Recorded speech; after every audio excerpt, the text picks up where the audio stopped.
by letting Coach Jones make some statements, and then we'll take a few questions from the floor.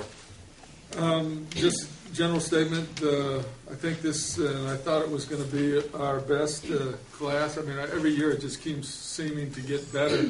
I think the national coverage, the TV, the bowl games all helps, obviously, in all that. And I think every year we've kind of improved and been able to compete on a little higher level of kid. And I think also the quality of the kid every year seems to be going a little higher too, as far as his academic work, his character, and all those kind of things. So all that is very positive.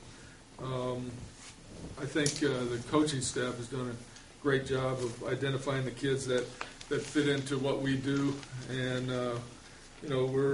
we kind of have a way of doing it, and we've had a lot of success for a lot of years, and we just keep trying to get better every year. And I think, like I said, this class is a cut above the ones that we've had the previous 2 years for sure.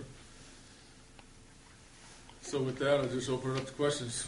What do you consider the strength of this year's class? I think the defensive players and the size of the offensive line, the depth of the offensive line, kids are a cut above what we've had. I think the athleticism of, in general, the whole class is better. We have some linebackers that can really run, some safeties that might be receivers, some different kids that are very, very just good athletes.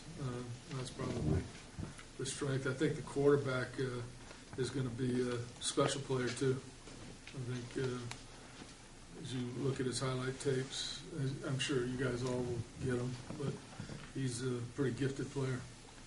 Did the move to the Big East alter the kind of athlete that you went after? No, not really.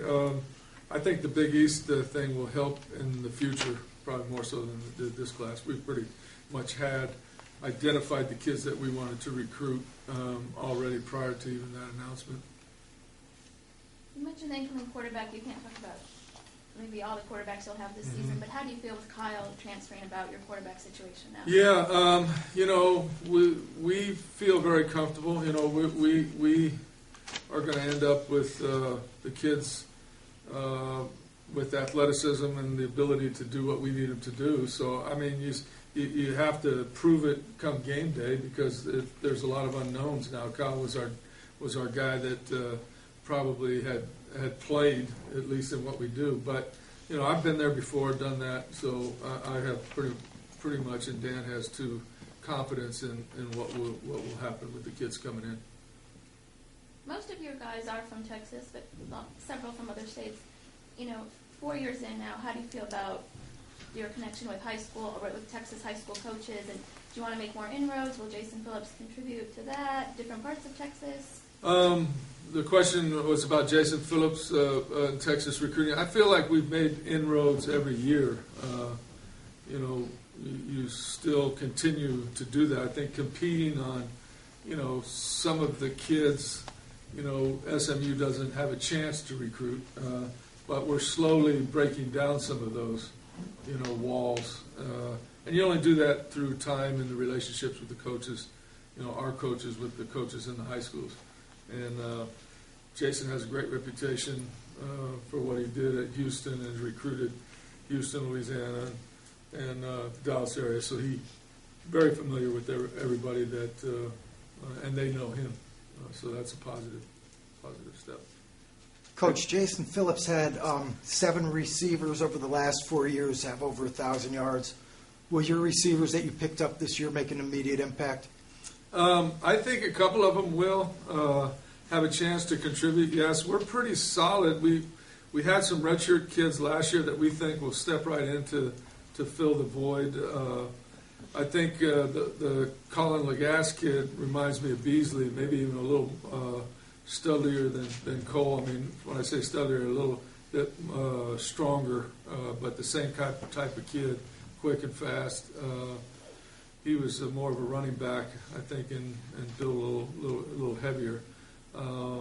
But yes, I think Jason will have an impact. He played for me, and his work ethic as a coach is exactly like it was as a player, and he demands a lot. Two of his best players, by the way, over the last couple of years were walk-ons for him, and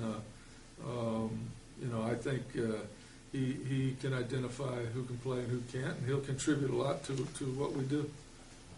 Also, 4 years in, can you predict how many of these guys you want to have to play this fall, or do you want to redshirt most of the time? Well, we would like to. I think offensive line-wise, we'll have some kids that will play. We have 7 or 8 kids on campus, but I would think a couple of these kids will compete for starting jobs also. And, I think the rest of them, we're going to probably be able to redshirt more than we have, but I do think a couple of these kids, in particular on the defensive side of the ball, really improve our athleticism on special teams. As you guys know, the special teams are mostly our defensive backup players, and every year we keep getting a little better because of the depth at linebacker, safeties, and corners and that type of thing. Did you and your staff specifically target offensive linemen who play out of a 2-point stance like your guys do?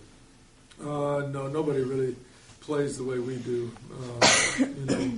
You just kind of have to project that. But over the years, we've had a lot of success in the O-line with kids, and so I don't anticipate that will be any different, this year. Can you read anything into adding guys named Law and Justice to your secondary? Yeah, Ty Law is a really interesting kid. He played both sides of the ball and is a real good athlete. I kind of would like him to try playing receiver. I think he wants to play DB, but I think anytime you get a kid that can get the ball in the end zone, you've got to try to do that. He returned punts. He played running back. He played corner, obviously.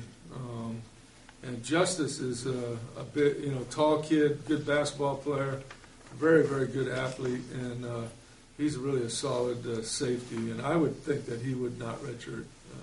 And whether Ty does or not just depends on how he does it at corner, because I think we're starting to get some depth at corner.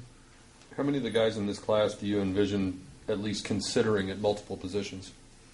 The Randolph kid, the safety, and Ty Law. Those are 2. And also Nick Reed. I think Nick Reed is the sleeper of this whole thing. At 280 pounds, Mace found him at a small school, and when you see his highlight, I think he's a kind of a Cortez Kennedy type player, and I think he could start at running back for us at 270 pounds. When you watch him run, it's pretty incredible. He's probably got a shot to go pro in baseball, and he plays basketball too. That'd give you an idea what kind of athlete he is. You mentioned Randolph as someone possible multiple positions. Are you talking safety and offense or safety and linebacker? Safety and receiver. Receiver. Wide receiver. Okay.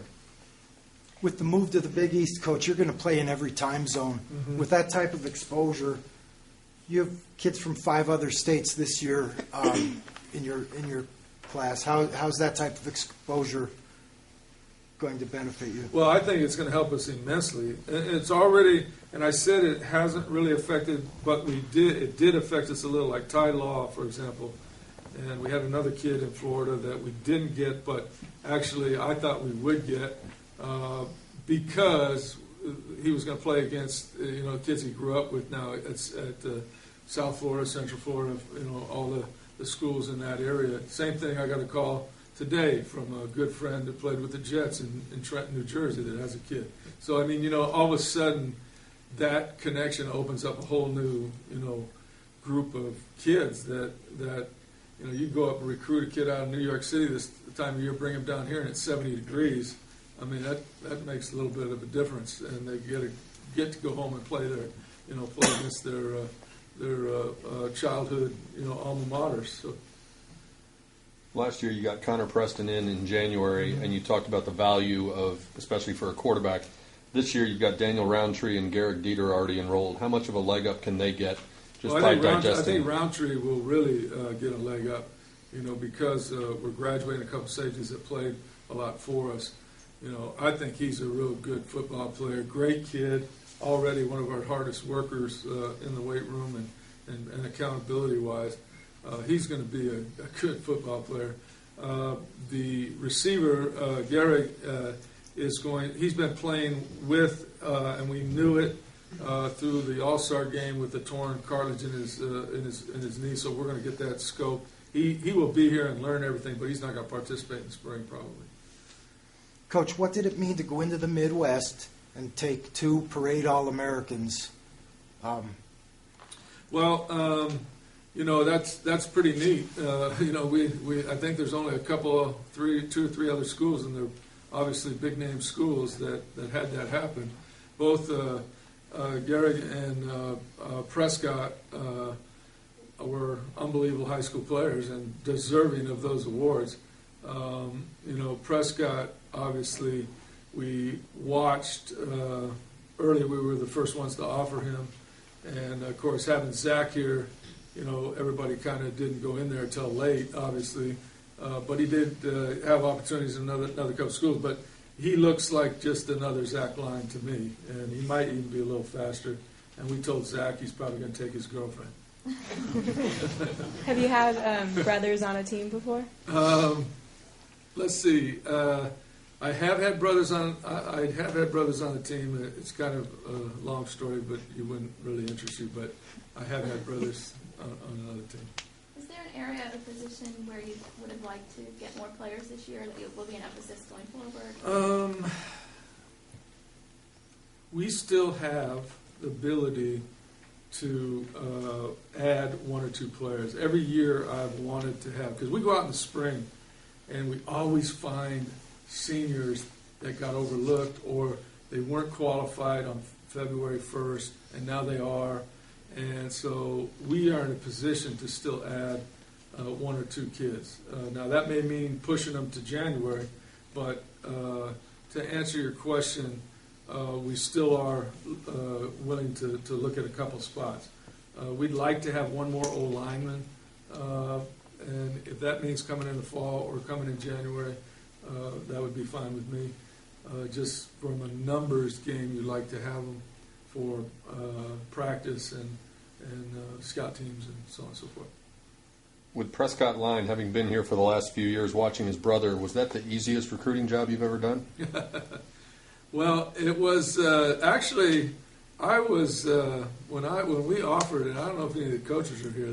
There, Wes and I immediately looked at the tape and we said he's just like Zach.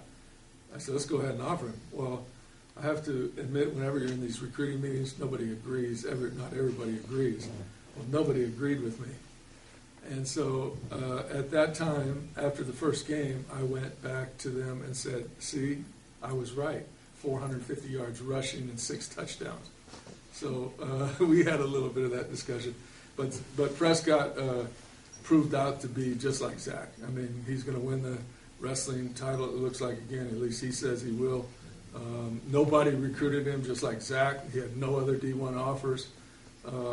Maybe Zach might have had somebody central or somebody come in late on him, but not when we offered him.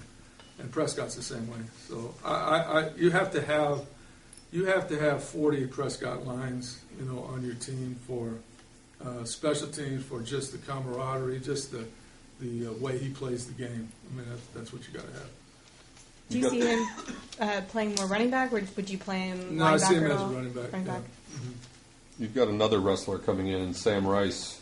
How much do you look for wrestling in terms of the strength and the toughness and the conditioning that wrestlers are prone to? Well, it adds to it, but I don't look at it. I don't know that when I'm looking at the film. I look at the film. If the kid's not on the ground, when as an offensive lineman, if you never see him falling down, then probably he is a wrestler. And it so happens that a lot of those guys are those kind of kids. They have balance and they probably are good wrestlers in high school. We have a couple other kids that are wrestling also. That just happened, but I didn't know that when we were recruiting. Dejon Stewart's coaches came and did some sort of a coaching clinic with you and learned a lot of your offense. How far ahead of the other freshman receivers do you expect him to be? He has a pretty good idea of what we're doing because they ran a lot, but you know, a lot of schools run a lot of things that we do now, and it's just maybe they call it different or maybe they don't. He's a really, really fast kid. I mean, I would think he's competitive, you know, as one of the faster guys on our team. You know, he'll have to come in and prove that he can do it because we got, you know, a group of receivers that can play. But he believes he can come in and do it right away. And that's what you want, him believing that. Coach, have you ever had two parade All-Americans in the same class before? I don't think I've had one. I mean, I don't think I have. Usually those guys were going somewhere else. Where does Bertram stand with his knee, and will that affect him? Yeah, the report is not accurate. He did not have an ACL. He'll be ready to play. Yeah. In fact, I talked to the doctor, Jim Andrews, right after the surgery, and he was really pleased with what he found. And he said, "June, he'll be fine." Speaking hypothetically, if a quarterback if you were to find one or someone else came in the summer, could they pick things up quick enough where they could actually? You know, they can, yes, and I have done it before. I mean, pretty much at one time, every quarterback's had to do that. You know, every quarterback I think I had in Hawaii that played their first year. You know, now what do? Well, you know, you don't overload them. You kind of, you know, build the package, and then you keep going, and they get a little bit more as by mid-season they got, you know, you're going to feel a little more comfortable about calling things. But, you know, Colt Brennan, his never had a spring or anything, walked in first year, led the nation in passing and had no clue what we were doing, you know, the whole time. But he made things happen, you know, and we had a lot of production. We weren't as good as we needed to be. We didn't get to a bowl that year. We were 5-7, but he led the nation in passing, and that was pretty good. You got two pairs of teammates coming in, Lincoln Richard and Horace Richardson, Yeah. and then Jarvis Pruitt and A.J. Justice. How much does having one benefit you in locking up the other if they're buddies and getting them together? I think it happened on the two Everman kids was significant. A.J. had already committed to us, and then we were just visiting the school when the Pruitt kid was a late qualifier, and in fact, everybody liked him, but you know, with the NCAA stuff now, you kind of decide, well, can we get? Is that kid going to make it or not, or this or that? And then he ended up making it by a lot. So, you know, we just happened to be at the school that day, and the coach said something to us about it, and we had wanted to offer the kid back in the summertime, but after, you know, evaluating, we didn't know, you know, if it was going to happen or not. But he looks to be. He's a great kid. I mean, he got a sparkle in his eye, and he's maybe one of the best players. Pruitt might be one of the best players we have on the list. But this class had looked different. I mean, a lot happened after the end of the regular season. You almost left. That was very public. The recruiting coordinator, Coach Clem, is now at UCLA. Were there a lot of changes because of that? Was this class Not really. We had some kids that kind of fell by the wayside, which which happens. But at the same time, it's kind of like, you know, we lost a kid at the end that I was hoping would be on this list. And what happens usually is you find somebody better. You know, you take a little, you know, and so we'll just be patient, like I said. And if we find somebody in May, we do it every year, and I wish that we always had, but we never, you know, we always got to get as fast as you can. We're in a position now that we can say, okay, when we go out and looking at juniors, hey, come over here. We got this kid that, you know, just qualified late. Everybody wanted him, but they couldn't give it to him now because he wasn't qualified, and now he is. Well, then, you know, every year I say, gosh, dang, I wish we had one, you know, but I think we'll find somebody. Yeah. Derek Longoria was gray-shirted when he came in with wrist injuries. How's his health? He's 100%, and, you know, he is going to be an impact guy, I think. He's a big-time athlete, great kid. We had him in our camp. He can punt. I mean, he's an athlete now. He's an NFL-looking kind of guy. I was going to say, does he punt for you and play linebacker, or do you see doing one or the other first? He'll play both, yeah. Coach, how satisfied are you with how you addressed your needs? I feel, like I said, I think one more, or even if two more, maybe depth in the O-line would probably be good. But I mean, we have, I think with these five, we've got, I'm not sure, Brad, what do we got, 14 or 15 on scholarship right now? So, you know, that's pretty much what you have all the time. But I like in that position to always have 16 to 18 guys, you know. And that's more my NFL days of having more guys, but I don't think other teams keep that many. Who do you see as having the most potential for either growth or football development? Maybe a little raw now, but Nick Reed. Nick Reed. Nick Reed is going to be the sleeper of this class. Being an NFL guy for so long, what is your philosophy on recruiting? I mean, are you out there hitting the road a lot, or do you go and close the We deal? watch the film. I watch the film, meet all the kids when they come here. I go on, only really allowed to go on the road, you know, this time of year. And if I need to go, I go. If the parents say, "Oh no, just we'll come there," you know, that type. But more just the coaches are involved more in the day-to-day with the kids and calling and talking. But obviously, I approve everybody that we offer. Time for one more? Anything else? Thank you very much, guys. Okay, thanks for coming. Thank you, Coach.